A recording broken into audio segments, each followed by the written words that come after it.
Yuk jadi bagian dari dakwah kami. Dukung operasional dakwah dan sosial kami, raih pahala amal jariah yang terus mengalir sampai hari kiamat.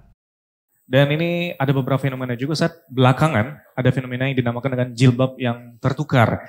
Maksudnya di sini adalah, jadi sekarang itu sudah masuk periode baru anak-anak mulai masuk sekolah Ustaz. Di mana mulai banyak kelihatan ibu-ibu ataupun emak-emak yang mulai nganter anak mereka, anak-anak perempuan mereka ke sekolah. Jadi anak-anak mereka ini rapi dan juga pakai jilbab, menggunakan rok panjang dan juga berpakaian sopan. Sementara orang tua ataupun emak-emak yang nganternya itu tidak menggunakan jilbab, bahkan kadang berpakaian baju pendek. Bagaimana menurut antum tentang hal seperti ini Ustaz? Alhamdulillah wassalatu wassalamu ala Rasulillah. Ya Allah al-musta'an. Harusnya kan sang ibu lebih mencontoh, ya menjadi contoh dan suri teladan buat anaknya ya. Walaupun ini sudah tanda-tanda kebaikan, di mana sang ibu tergerak untuk memasukkan anaknya ke sekolah Islam dan menggunakan busana Muslim. Tapi itu tidak cukup. Harusnya memang dia pun menjadi contoh untuk itu ya. Dan tidak perlu mengatakan, ini saya sering dengar ya dari beberapa ibu-ibu pengajian. Ada teman saya Ustaz mau pakai jilbab, tapi dia bilang ya tunggulah nanti kapan hatinya tergerak. Ya kalau malaikat maut lebih dulu datang menyebut nyawanya sebelum tergerak hatinya gimana gitu kan. Jadi harusnya dia setiap ada bisikan dan sentuhan sedikit saya dalam hati, kita harus meraih hidayah itu. Karena Allah subhanahu wa ta'ala tidak akan mungkin menurunkan tangan dari langit untuk menarik kita beribadah atau menahan kita dari maksiat. Tapi Allah memberikan kepada kita sentuhan-sentuhan yang dinamakan dengan hidayah. Kayak kita dengar azan tersentuh untuk sholat, kita tiba-tiba lihat fenomena alam, terus kita mengingat kematian atau takut kepada Allah, itu semua sentuhan-sentuhan hidayah. Atau kita melihat Ka'bah, kita terharu misalnya, atau kita baca Quran, atau kita majelis ilmu, kita merasa ada sesuatu yang kita rasa tenang dalam hati kita, itu semua hidayah yang harusnya kita jaga gitu ya. Ini sayang sekali. Saya juga pernah menemukan ada satu kejadian yang unik gitu ya. Kebetulan terjadi di rumah saya. Ini cerita mungkin 15 tahun yang lalu. Waktu masih tahun-tahun pertama kami masuk ke Jakarta. Saya isi pengajian cukup jauh. Saya lupa di daerah mana, tapi di luar Jakarta. Rutin gitu ya. Sepekan sekali saya ke sana. 1 jam 15 menit ke sana, pulang pergi jadi 2 jam lebih. Intinya saya pernah membawa buku pesanan pengajian. Satu waktu ada ketua panitianya itu ingin mengantar uang buku itu. Kemudian dia pun menemukan alamat kami lalu datang gitu.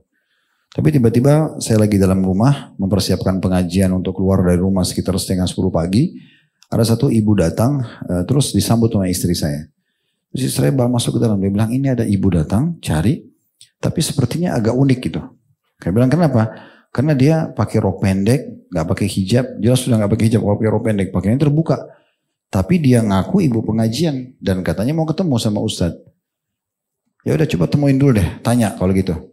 Ditanya, katanya dia memang mau ketemu. Ya udah, kamu duduk di situ, saya juga di situ, kita ngobrol. Nanti saya menghadap di arah dinding, tidak harus nanti kamu yang melayani dia ngomong, nanti saya tanya kenapa.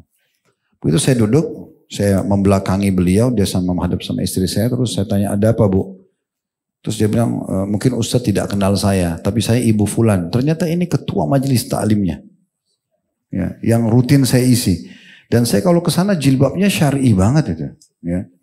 Kayak saya tidak kenal, karena memang sudah tidak berhijab gitu ya. Terus langsung dia bilang, mungkin Ustadz kaget, tapi memang begini pakaian saya sebenarnya. Saya doakan Ustadz supaya saya dapat hidayah. Nah, terus bertahun-tahun ini, jadi panitia pengajian itu belum sinyal hidayah tuh. Mau tunggu apa gitu ya. Tapi ini terjadi betul sendiri. Dia kebetulan bawa uang. Saya bilang, Bu oke, Ibu mau apa? Ibu mau antar uang buku, silakan kasih ke istri saya saja. Lalu saya tinggal gitu ya. Tapi itu terjadi. Sebagai contoh. Ini sayang sekali. Ada juga orang kadang-kadang jilbabnya musiman. Pergi haji atau umroh pakai jilbab. Tiba di bandara Jakarta buka lagi. Seakan-akan jilbab itu hanya untuk di Mekah sama Madinah. Sayang sekali. Allah sudah sampaikan kakinya di 2 kota suci. Dia sujud kepada Tuhannya Allah SWT di sana.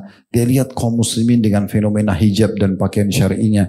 Kemudian dia juga tidak tersentuh. Pulang masih juga kembali buka hijab. Ini luar biasa. Dan pertanyaan sederhana bagi orang-orang yang masih belum mau berhijab ini. Apa halangannya? Apa sebenarnya halangannya? Orang menggunakan kain di kepala itu sesuatu yang sangat indah dan bagus, rapi. Gitu kan? tertutup, terjaga rapi. Dan keliru kalau ada yang menganggap orang, oh kalau saya berhijab saya kurang cantik atau nanti tidak ada yang mau menikah dengan saya. Ini semua mau menikah sama orang berjilbab. Hah? Iya kan? Monogami atau poligami? Tawa lebar betul, Masya Allah. Ya orang-orang di Mesir kan carinya wanita berjilbab kan? Kan tidak mungkin cari yang tidak berhijab. Karena sebenarnya tidak ada alasan untuk tidak pakai hijab syar'i atau hijab sebenarnya. Ya semoga Allah kasih hidayah.